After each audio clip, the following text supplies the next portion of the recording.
What happens when you accuse your boss of sexual harassment 3 days after being fired? That's what Charles Julien, a high school English teacher and basketball coach, did. And it resulted in a long, painful fight with the high school that once hired him and a retaliation lawsuit that ultimately fell apart in court. So, by the end of this video, you will understand how retaliation claims work, the critical role that timing plays in retaliation claims, and why courts rule against employees even when the facts show that the employee was treated differently after filing a complaint. What? Hi, I'm Harlow Reed, employment lawyer, HR consultant, and creator of the HR Insider. And on this channel, I do more than share legal opinions. I break down real cases to show how the law might apply to your workplace, whether you're an employee trying to protect your rights or an employer trying to do things the right way.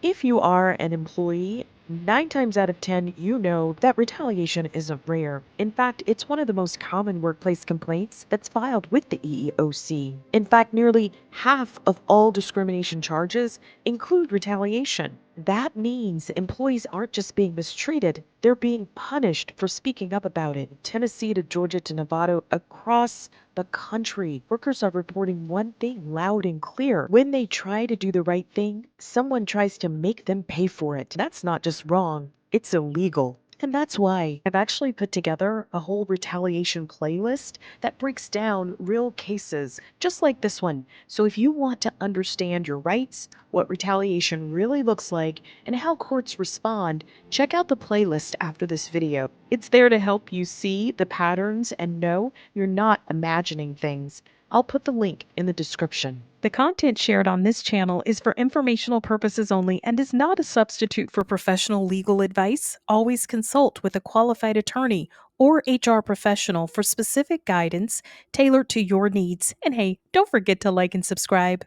So here's what happened back in August 2017.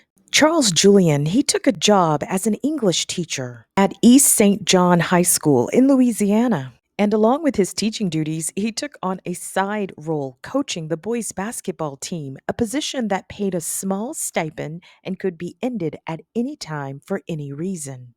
Now, this was no small time team. Julian had some pretty big shoes to fill. He was replacing Yusuf Jasmine, who had coached the team for 10 seasons, taking them all the way to the playoffs 9 times, racking up multiple district championships and earning a strong 98-51 win-loss record. But Julian's first season, the team went 15-18, not great, and things only got more complicated from there. By fall 2018, school principal Christopher Mays, he began investigating Julian for alleged violations of Louisiana's high school athletic rules. Julian was accused of making students practice for more than 3 hours a day, forcing them to practice on Sundays, and mismanaging cash. After wrapping up his investigation on October 26, 2018, Christopher Mays fired Julian from his Strike 3, coaching you're out. position. But here's where things took a sharp turn. Just 3 days later, Charles Julien texted the superintendent of the school district, Kevin George, and accused Principal Mays of sexual harassment. Julian said Christopher Mays, the principal, had harassed him, and the district's HR director, Serena Duke, she began to conduct an investigation He into did it. Julian's He really did allegations. it. Serena Duke asked Julian to submit a formal complaint, and he did on October 30th, 2018. But the complaint had a problem. There were no witnesses, no corroboration, and Principal Mays denied the accusations completely. In fact, Mays said he wasn't even present during many of the interactions Julian described. Another school employee, Mr. Brown, said he was there for most of the conversations and he had never seen or heard anything inappropriate. HR then closed the investigation. They said the complaint couldn't be substantiated. So I get a lot of questions about workplace investigations, especially when human resources decision feels unfair. People often want to know, how do I know if the investigation that was conducted following my complaint was legit? And here's the truth: a good investigation isn't about getting the outcome you want, it's about making sure the process is fair, unbiased, and based on the evidence available at the time. In this case, HR reviewed the complaint, but there wasn't enough evidence to support the claim. No witnesses, no corroborating details, and that meant they had to close the investigation without taking action. It's important to understand that just because an investigation doesn't go your way, that doesn't mean it wasn't done properly. That's why your documentation matters. The more evidence you have, dates, names, emails, witnesses, the stronger your case will be if and when it's reviewed. If you want to know more about workplace investigations and learn how to tell if they are being handled the right way, check out my playlist, Investigations at Work: Your Rights and What Employers Must Do, because I break it all down from red flags to watch for to what HR is actually required to do. Now, I don't know whether Charles Julien filed this complaint in good faith.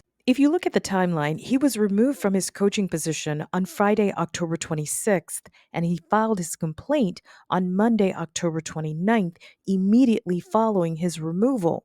And then he submitted his formal complaint right away on Tuesday, October 30th. And remember, Julian was being investigated by the principal, the same person who fired him and the same person he later accused of sexual harassment. So the timeline raises a very real question. Was Julian's complaint against the principal actually retaliation for being investigated himself?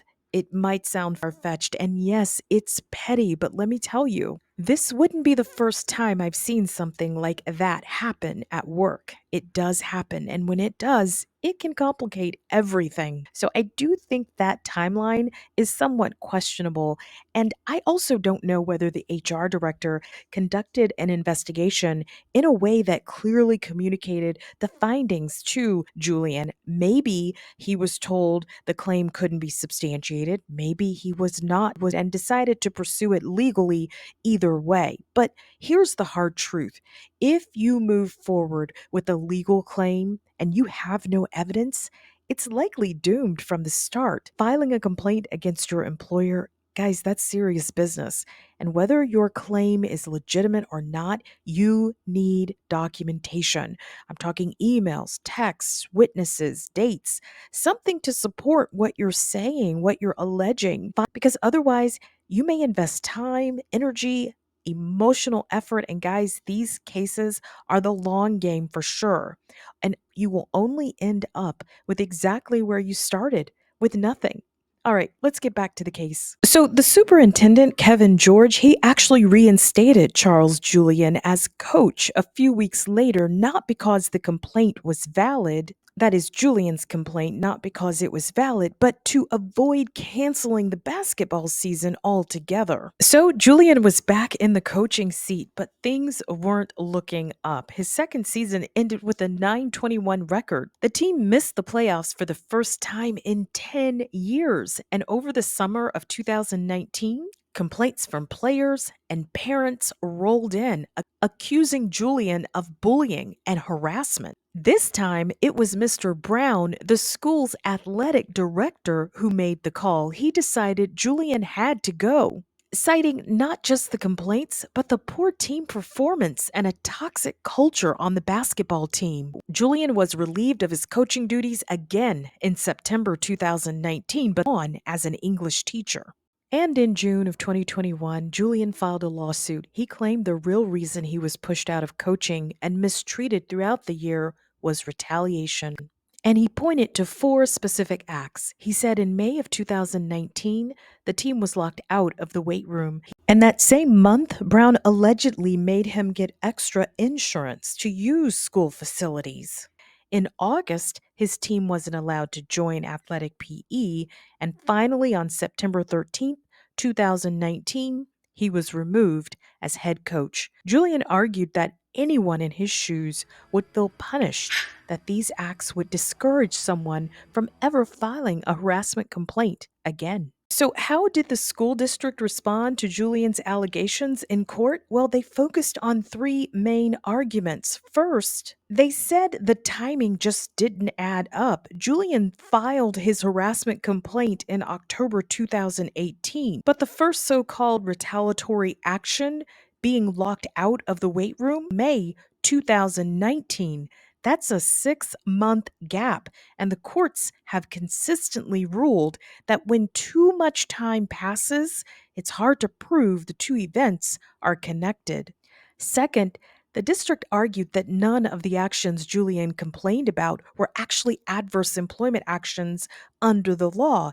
They pointed out that he was still employed as a teacher, the coaching role was at will, not guaranteed, and could be taken away at any time. And things like being locked out of the gym, being asked to get extra insurance, or missing out on athletic PE didn't change his pay, his rank, job duties, or diminish his career achievements. And third, they argued that they had legitimate non retaliatory reasons for removing him as coach, and that their actions weren't in response to his complaint, they were in response to real concerns. His losing record with the basketball team, complaints from players and parents, and a toxic basketball team culture.